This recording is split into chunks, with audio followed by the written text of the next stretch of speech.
final method that will show that can be claimed to aim at the sacrum is a leg rotation. Now, leg rotation can be used to aim at the lumbar column.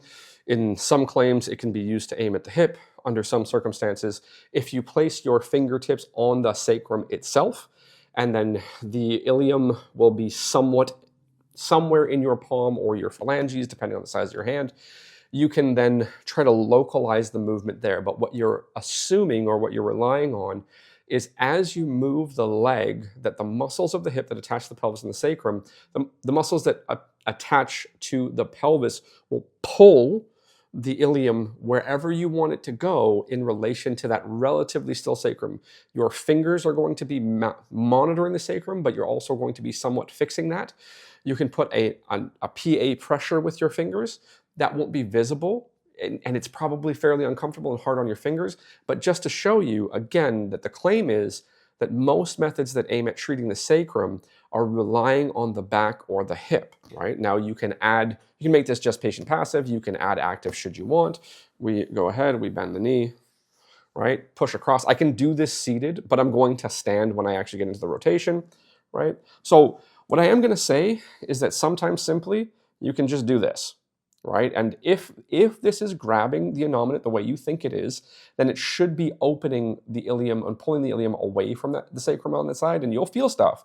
But again, if I look at the opposite side, am I moving the ilium away from a still sacrum, or am I rotating the whole pelvis? Under the circumstances, I think it's pretty obvious that I'm rotating the pelvis to some degree, right? Now, if I go here and I do a standard leg rotation or leg rotation approach, I can compress, I can do some traction, I can connect here, I can come all the way over here, whatever I want to do to aim at that. Now, just because I'm feeling motion there doesn't mean that the sacrum is still and the innominate's moving. I have to use my eyes, right? Now, if I start to see the pelvis rocking, I'm not doing what I say I'm doing. The main point, the thing to take home here is that sacral approaches rely on the connection of other things and the larger movement capacity of those other things, whether it's the vertebral column, the hip, or if you take a short lever approach, which is completely available to you.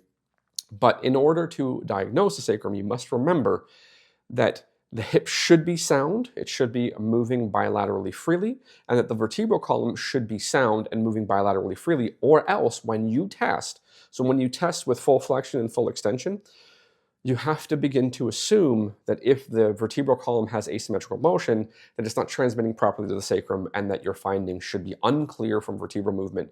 However, overpressure in prone should be fairly clear. If you put PA pressure in prone on the sacrum and it doesn't move anterior, you have a restriction.